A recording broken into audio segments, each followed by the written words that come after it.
And so, Julia, could you give us some of your views about the ethnicity pay gap in the community sector? Yes, thanks for inviting me. Thanks, Chair. My name is Julia Mwaluke.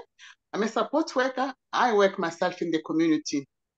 I've been working for this ethnicity pay gap for almost like 4 years now. In the Northwest, ethnicity pay gap is worse than anywhere else. The main reason there is many illegal jobs. It means employ people and then give them low pay and force them not to declare those jobs. So it's really very difficult to get the statistic.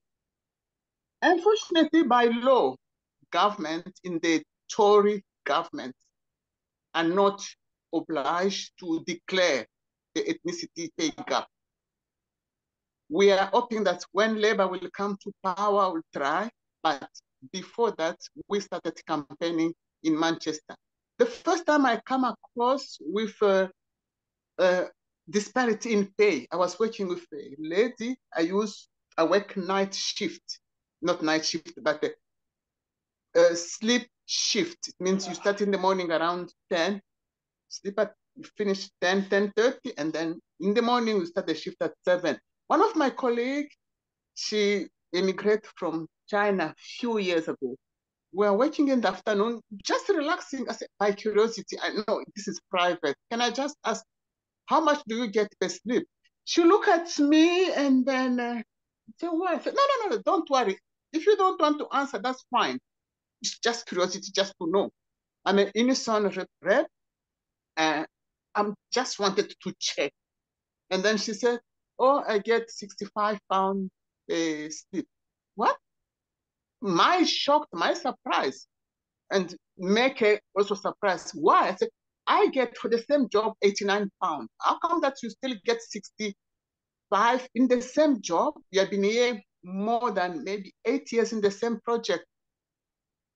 We left there. The following day, I went to her again. I asked, do you want me to take it up for you? She said, oh no, I need to talk to my husband first. When I talked to the husband was surprised. Said, why do you even doubt? If somebody says I have to take it up for you, why do you even doubt? I said, yes. And then I take it up. The manager, was in the Stratford area, she was not impressed at all. She said to Julia, that is you invade somebody's privacy. You shouldn't ask such question. I said, no. When we work, there are situations where we need to explore because we are the one who's suffering. I get suspended for that for 1 week because the lady was not very keen to follow it up. And then I said, if you don't feel comfortable, we will leave it there. That is the situation where she's working legally. She's been working for many years. The resistance not to follow it up, it indicates that even in the normal situation, people just are not ready to tackle those inequality in workplace. But eventually, the husband allowed help her. We follow it up. Just after 2 to 3 weeks, she gets over £4,000 backdated payment, which was very good. I reported to the office, and then they asked me, do you want us to pay for that 1 week which I've been suspended? I said, no, I don't want to get paid. My reward on this one is to show inequality where we live. As an activist, when we mention UNISON activist, it's somebody who fights inequality in general. So workplace, that should be the best place to start. From that time, I feel like it is my duty as a UNISON rep to go and educate people about these things. Stratford changed from that time. All those people who are paying less than what they should do compared to the white staff member, they started getting the equal pay. Somewhere, somehow, they found my presence very uncomfortable. One day I just go there. It's not a good news. I'm not sure that we can continue offering you a job in this area. I said, oh, by the way, I don't even live here. I travel more than 10 miles from here. So I'll go back to my area, and then I reach my place. Likely they call me to give me a senior position, which I tell them that I accept, provided you accept my terms and conditions for me to continue to be an activist, rep, recruiting people. We are also UNISON members, so you can't force us your term and conditions. That is the only condition I can get this job. Because if you said I will be silent when doing my job as a UNISON activist, there is no activity there and there is no thing. It is quite a challenge. Now we have a proper WhatsApp group or committee with people in Manchester where we can organize on regular basis. We meet, we talk to people, we ask them, say, don't suffer in silence. Everybody at workplace, they suffer some degree of discrimination, but if you don't reach out, we will never know. At National Delegate Conference last year in Brighton, one of the delegates from Manchester, she worked in the community at leisure center. She was shocked, surprised that in England we're having ethnicity pay gap. Said, if I didn't go to the conference, I will never know. She worked with people from ethnicity background, but she never even noticed that the pay are different. When she returned from the conference, then asked that person, how much do you pay? And they realized that the difference was £4 different, which was big. I asked her, do you want me to come and talk to those people? So we take it up and then we take it up. So I think I will leave it there, asking for questions. Thank you. Yeah. I have a question, if it's okay. That's great. Great. Go ahead, Emmanuel. The employer you work for, is it a national employer or is it a regional one that is just sort of self-contained within a region? No, we have got, when we receive the email for Employee of the Month, get it in Glasgow, London, Birmingham, Leicester, almost literally everywhere. Yeah, and the recognition is all over the place, yes. Because it seems like they have worked with you, which I find amazing, considering the employers that I encounter here. They seem very anti-activism, so you're not allowed to discuss your wages, obviously, because if you do, you can organize around the disparity. Although I believe that you can share your wages, it's your data, it's your own data to share and own. But we find here that we have more and more people coming from overseas on contracts that are, I think the minimum hours they need to have is 39 hours. And so they come to work in this country, the employer is a sponsor. When they arrive, suddenly their terms and conditions are changed and they are put on 0-hour contract and they are scared. They are just scared. They don't know that they have the same employment right as a UK employee. So I think it is kind of moving on as well in terms of pay gap, because you've got people that will do a sleep-in for £30. Yeah. So, you know, it is not just the disparity. I think it is the driving down of terms and conditions and pay. Yes, I can respond to that. One of our family friends is working in Liverpool Hospital. He's a doctor from Nigeria. They get recruited from there. When they reach England, the term and condition change. That gentleman he was contracted to work 40, 45 hours a week. When they reach here, they realize that their contract is moved to 40, 45 to 60 a week. They have to work overtime. They need to be in the accommodation provided by the agency who provided the work. The condition is so difficult that some of them have to miss birthday for their spouse, birthday for their kids. because they give them long hours shift. I went to speak to one of their picket line. Myself, I always ask the question. The reason I ask the question, I live in South Africa for many years before, during that time when Mandela was out. You can live discrimination day in and day out. Those people were fighting for their freedom. So they said, if you don't voice yourself, nobody will do it for you. So in that kind of mentality, so I reached a stage where I need to be the voice for the voiceless. The employer have to know how we feel about the job they give us. I asked that doctor, do you want me to come and talk to one of your meetings? Because they were like 14 of them, foreign doctors from different countries. Even some of them from Romania, Turkey, they still give them difficult term and condition. So they are there, got no power whatsoever. I said, no, we need to get a lawyer, UNISON lawyer, to see how those things can be resolved. I attend one of the meetings where I learned that as an activist, I have to use my local organizer. We have 4 of them. I really use them properly because they know the rules, they know the job, they facilitate almost everything. I will bring a case to them. I say, can you help me? How do we sort out this one? Local organizer know all the corners, all the way to solve this inequality in workplace, including Thompson, they help us to solve ABC and so on. But I travel literally everywhere. Some of the team who helped me to win this, be re-elected in UNISON for the second term, they were my friends from ethnic minority in Glasgow, because I'm a vice chair for the Industrial Action Committee. When Sunday Nicole, we read the paper when they send request for strike 2 weeks or 10 days before. Those ones, they were cleaners. They said they have to get £50 per day for a day strike.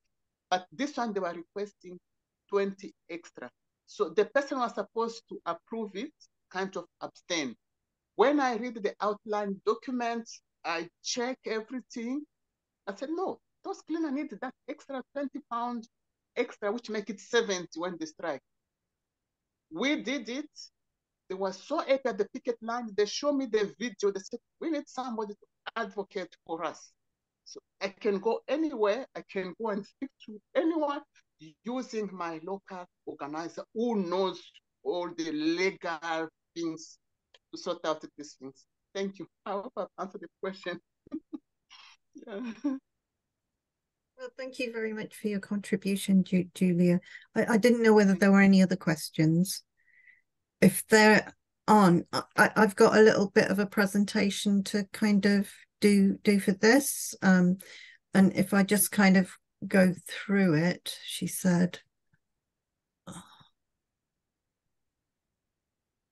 come on, Jenna, focus. Here it is. Okay. Oh, and I'm right at the end, having gone through gone through the beginning of it. Hang on. Let's just move some of the. Okay.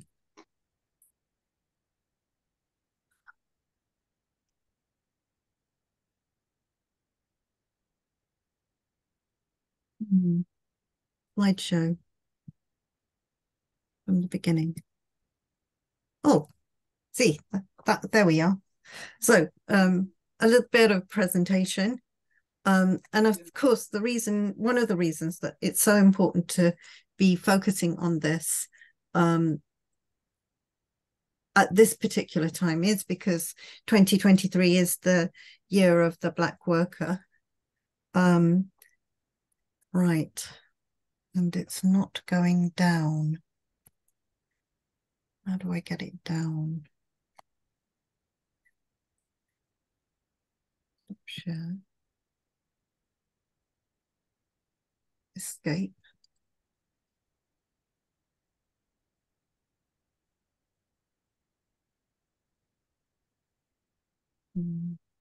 Technology is fantastic when it's working.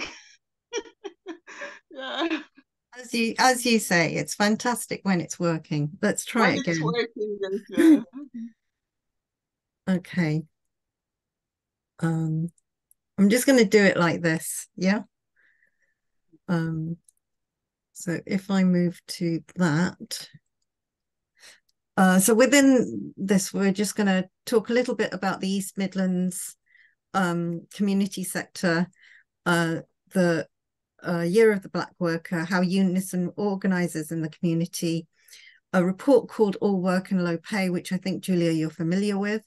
How do they get away with it? How do employers get away with it? How do you organise for better pay? And just kind of how to stay in touch. So in terms of us, we're a relatively newly established East Midlands Community Service Group regional network.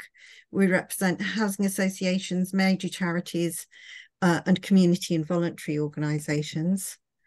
2023, of course, has been designated Year of the Black Worker.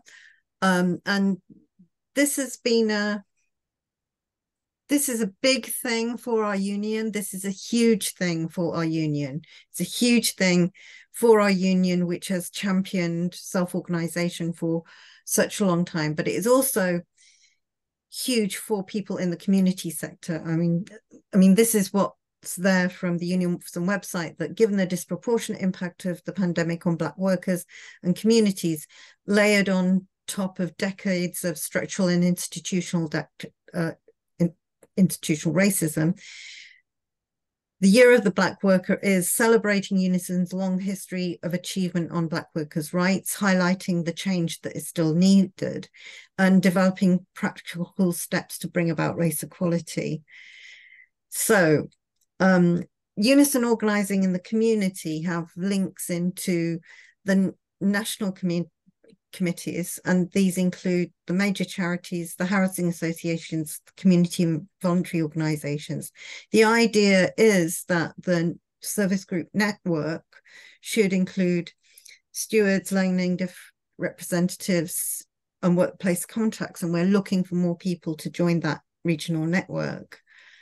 I mentioned the All Work and Low Pay report that was produced this time last year, and it highlights low pay in the community sector as an East Midlands issue, a Black members issue, a women members issue, and a young members issue. So if you're a Black woman young member in the East Midlands, this is information that all affects you. So in terms of the East Midlands, Julia quite rightly said at the beginning of the presentation, if you look by sector, the Northwest has a much higher proportion of workers in the community sector who are being paid below the living wage. But next down from that is the East Midlands, which is why we should take it so seriously. If you look in terms of who is it we're actually talking about when we talk about the ethnicity pay gap, we're talking really of all kinds of people from different ethnic groups, but particularly people from Black African, Black Caribbean, Black British, and Pakistani and Bengali communities as being much less likely to be getting the living wage compared to their white counterparts. And in terms of women and men, so for a long time, women have been, higher proportions of them than men not receiving the living wage. But, that the gap has not improved, really. It just hasn't. And then when we look at in terms of age, we can see that in particular, those young people, young workers, are much more likely to face this. So if you are a young Black woman worker in the East Midlands or the Northwest, this is likely to be an issue for you. And again, even in terms of the context of disability, again, you are likely to be on this on earning below the living wage. So I work in the community sector in a local charity, and the Living Wage Foundation, who wrote this report, have been they have been a driving force to try and get more charities to register as living wage employers, but not only that, asking funders to actually make sure that they have that as part of the conditions for any successful grant application. So this is important. And oh, okay, someone wants to come in. So how do they get away with it? So particularly over the last 3 years, over the COVID situation, the funding landscape has changed, particularly the incomes of smaller organizations have gone down. They take advantage of the commitment of members by using the argument that actually this is not just a job, you are doing a vocation. This is either caring activity or charitable activity for a greater good, for your community, for a community of interest. They do actually use these arguments. Employers use these arguments as a justification for low pay. And lastly, it is about leadership. If there is not the commitment at a kind of at the higher levels of the organization around equality being a key cornerstone, well, it won't improve. So in terms of organizing for better pay, that document, all work and low pay by the Living Wage Foundation, highlights the need to organize for better pay. So, and particularly within the 2023 year of the Black worker, it is an opportunity to really ramp up on recruitment, ramp up on in terms of looking for opportunities for recognition agreements and using the ethnicity pay gap as an organizing campaign. I did a stall at One Angel Square on the ethnicity pay gap just before the Windrush events last week. And even with white workers, this was seen as a really important issue. This is seen as an important issue because people want to work in an organization that is fair and treats people fairly. And there's then the opportunity for better workplace representation and visibility, and the opportunity to get leadership in the organizations to support this kind of policy change. From UNISON nationally, they've suggested this particular set of wording in terms of a pay claim, that recognizing that 2023 is year of Black worker, but also focusing on this substantive and lasting workplace improvement for Black workers in the bargaining activity. So again, when I did the stall at One Angel Square in Northampton, we had this up on the board so people could see what we will be organising for in our future bargaining agreements. Of course, that's not necessarily community setting, but it's still important to try and get other people coming along with you. So just in terms of if you know of anyone who can help us to help you, if you know of anyone in the East Midlands who could be a conference delegate to have their say on our union's organising and campaigning, we want to have an exponential increase in the amount of delegates that go to conference, UNISON's community conference.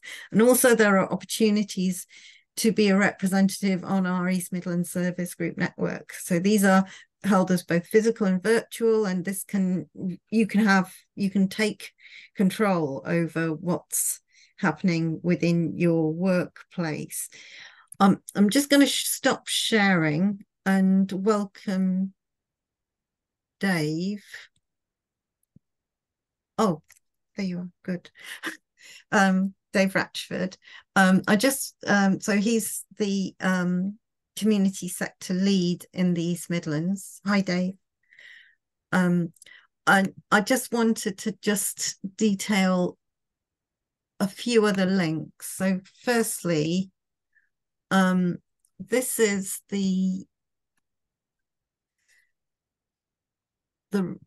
diversity pay gap report from Barnardo's. So this is like a major charity, but even they are saying that they want to do more about the ethnicity pay gap, and they are publishing in relation to that pay gap, which is what UNISON is asking for at this point in time, particularly because it can then inform part of any kind of action plan to reduce that.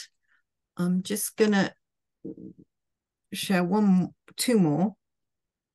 She said, so this one is from Sense, and this is a new chief executive who's making a commitment to publish again the ethnicity pay gap in their organization, and they know that it's higher in their organization than it is nationally, and they have stating that they're having a commitment to do something about it. And lastly, to share information about the collation of data in the housing in the housing sector. So the deadline to submit this to the National Housing Federation was, I think, 2 weeks ago. So later on in the year, they will be reporting on what the pay gap is, their ethnicity pay gap is in the housing sector as well. So across our community sector, people are actually, there are people actually doing stuff on it. And more importantly, given what the contribution Julia made right at the start of this is an important organizing tool that can get real profile for the union, but not only that, real practical in their pocket benefit for members who we identify are losing out.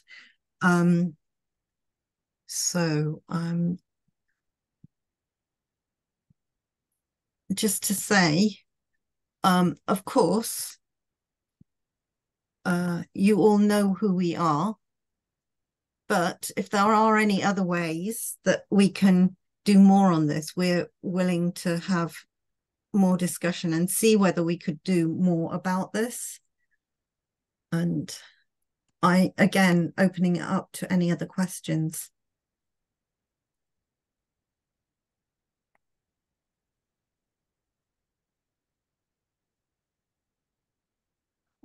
Sorry, can I? Yeah, you go ahead.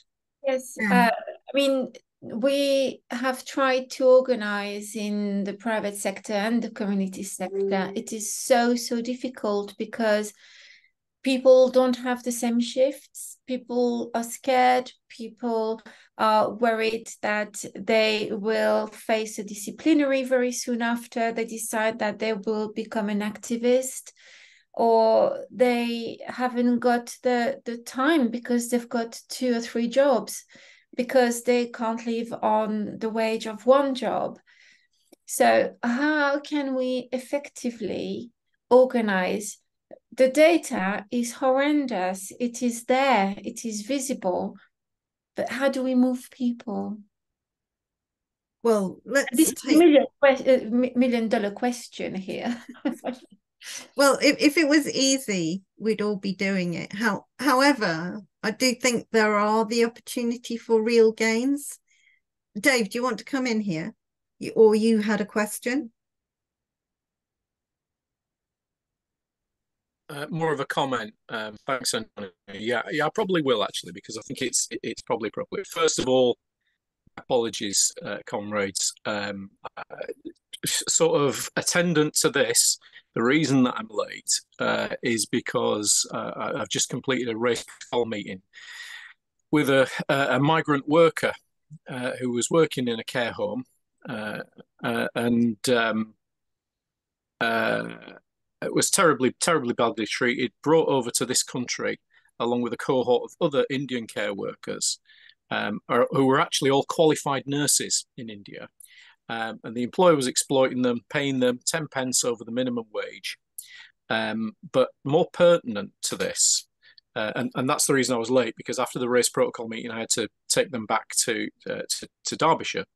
But more pertinent to this, during the course of the race protocol meeting, it emerged that at that care home, you couldn't have a more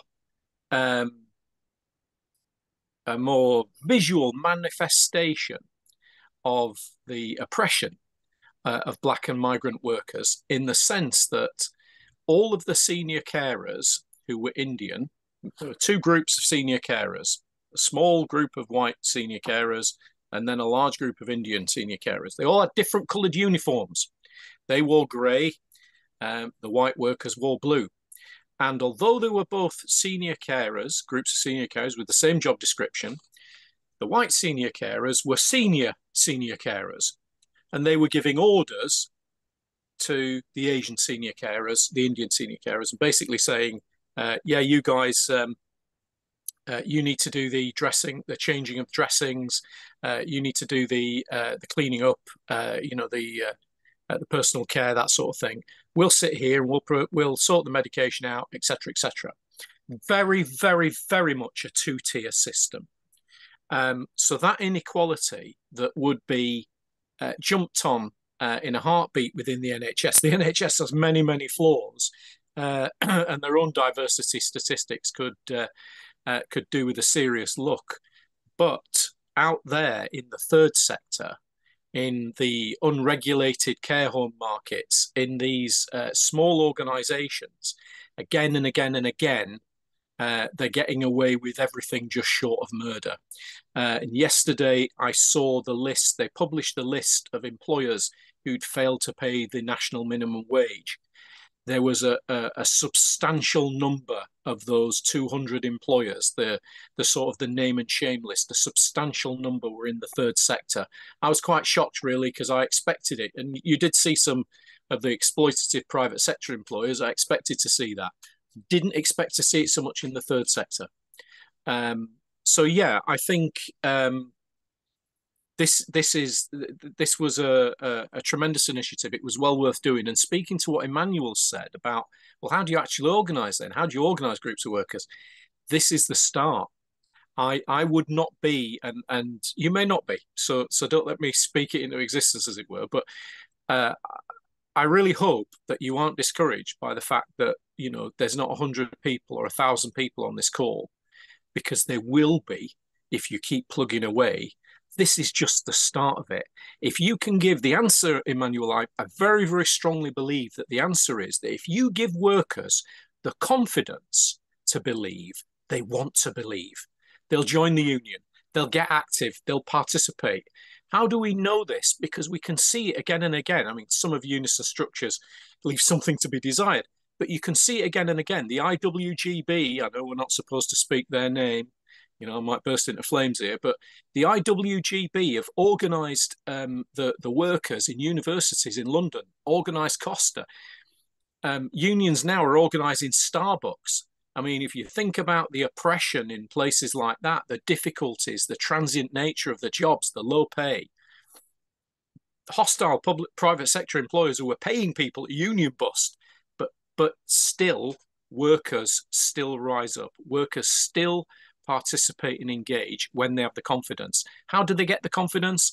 When they see something worth joining. And this, and Jonah and Michael, is the very start of it. And I have to say to you two, because true confessions, colleagues, I played zero part in this. I would like to have done, but I haven't. I just haven't at the time. This is all Anjona and Michael's baby. And I believe that it will bear tremendous fruit. This is a fantastic start, and you both should be very proud of that. This is where it begins. We just have to be consistent about it now. We need to do more and more of it.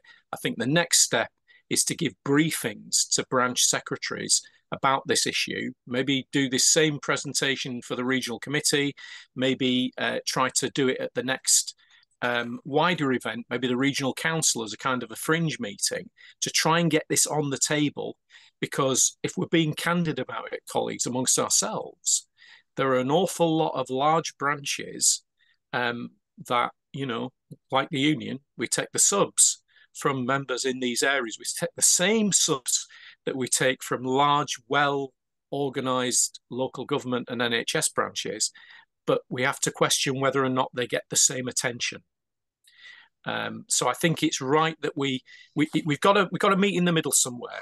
We're asking them to come forward and have confidence to engage, and you can do it. Join the union, be active, but we have to meet them halfway. We have to get branches and region to actually reach out and engage and give them something to engage in. I think really. I just want to say something. Sorry for the soapbox, but I would just want to say something. I know I'm jumping in before you, and the reason I'm jumping in before you is because it's all about the money. It's if you don't get resource to organise third sector workers, you won't have organised third sector workers, and you got an individual like M here at this meeting who has identified sometimes issues relating to employers where they change from one employer to the other, where workers, union members are being treated absolutely shambolically, absolutely fundamentally shambolically, that becomes an actual national issue. It's a national issue that emanates from a low-paid worker in sunny Northamptonshire, or actually rainy Northamptonshire. But, there is the potential here, but the union has to invest in it. Yeah. Go ahead. Yes, actually, just following on that was the same issue I was going to speak to. As we had one person complaining about change of pay, and I said, okay, this needs to go to our legal department. And I have to say, I had superb support from our regional organizer. And we worked with a member. We managed to get 31 people in a collective grievance. The employer, as a result, left Northamptonshire. So all the members were 2P'd. But luckily, it seems to be going the right way with Thompson's, who have taken on the case, and a settlement with the new employers that have taken on that liability. So the members will be sort of compensated for that drop in pay. Now, it will take time, but the employers are willing to listen now.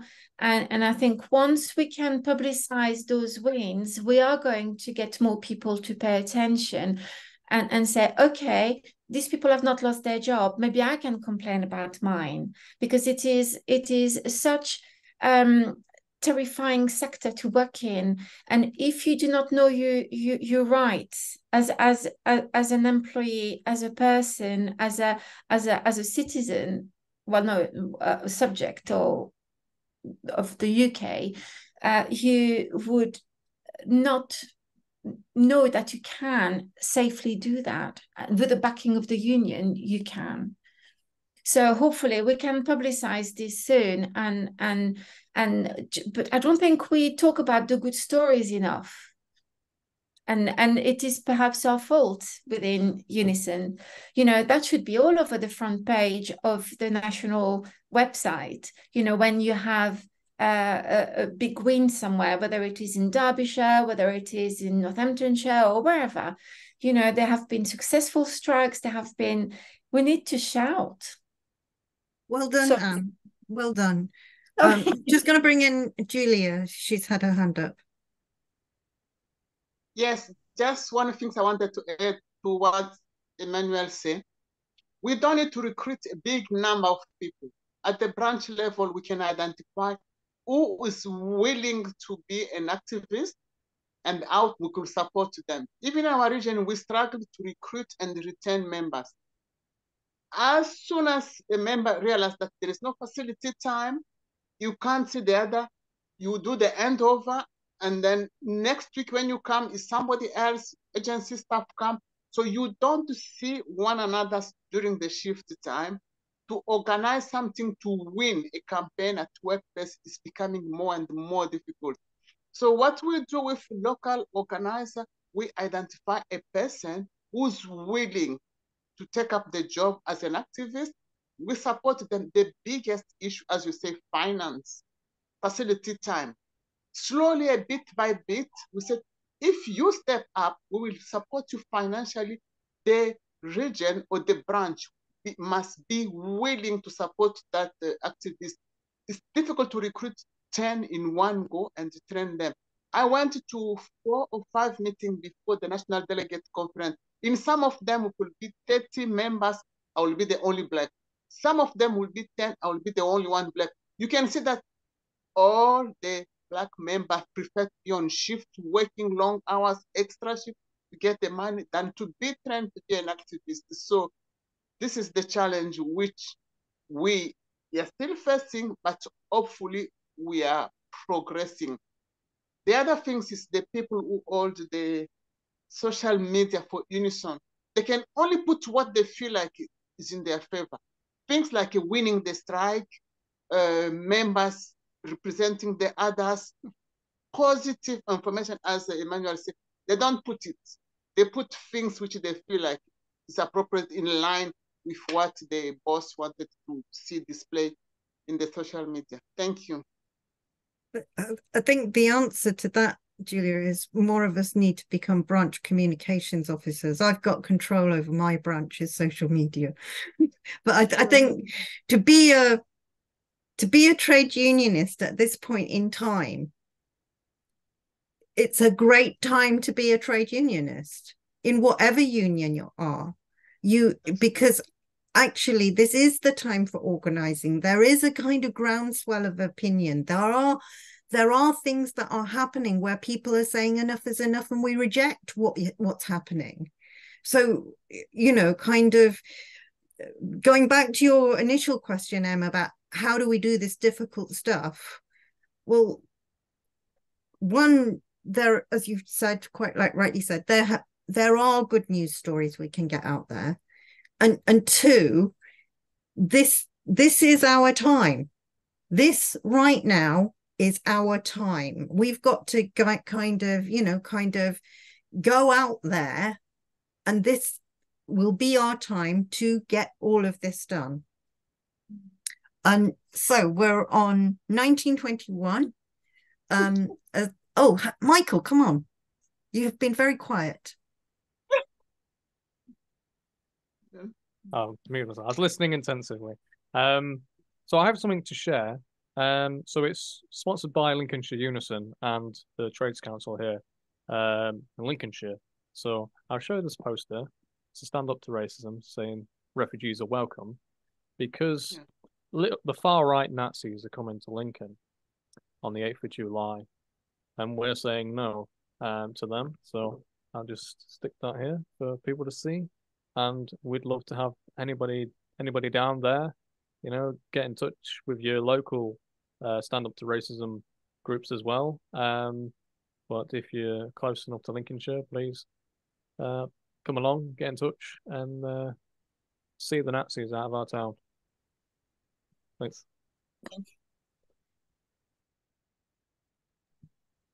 Very salient, Michael. Very, very salient, because kind of. I know it's been particularly hard in Lincolnshire, but in terms of the kind of far right patriotic alternative, they've got a presence all over, and kind of we have to be standing up for the community, all the community, and our members, and these are our members. So on that note, I'm going to say thank you very much for everyone who's given up their time. Thank you in particular for Julia, who's come over and given her time all the way from the Northwest. And are we your first vice presidential kind of event? No, I've been attending already. This has been a very useful. I should have known that. I should have known. Why did I not know that? Of course, you know, kind of, it's been what, a week and a half, and you've already been right round the country, I would have thought. Yes, which is very, very useful. This is the time, as we said, a class working movement. So everybody have to be out, everybody have to fight, everybody have to stand up, because too much is just too much. People need to be ready for the fight for this government. I attend one of the conferences. It was a Black Member Conference in Glasgow. While I was there, my taxi, my Uber, I pay £10 from A to B. One of the minister MP pay a limousine £1,000 for less than an hour. Can you see that's different? It come on the newspaper, say, oh my God, those people can swim in money while we are struggling to get those cash. So today, why am I saying that? Today on the newspaper, it has been reported that doctors getting 100,000 per year, consultants wanted to go on strike. They don't give the figure for the MP, what they use on expenses on a daily basis. So this, if that information is in the news, patients won't sympathize with the doctor because they already display 100,000 per year, but they don't mention how much the MP gets expenses. More than that, probably per month. So yes, so those are the things which we working class movement are fighting. Thank you. Thanks for that, Julia. I think it also salient was that report that came out, I think only a couple of days ago, that showed that actually it's corporate profits that are driving up inflation. It's not workers asking for pay deals, it's just profits. So, you know, kind of, and these kind of obscene, excessive profits, that's our pay. That's our pay that they're getting. And that's got to change. So on that note, thank you again very much for people to give up their time. Thank you for agreeing to record this session. And I hope to see you all soon at some point in time. So take care. Bye. Bye-bye. Thank you. Well done. Bye. Thank you again. Thank you. Yeah.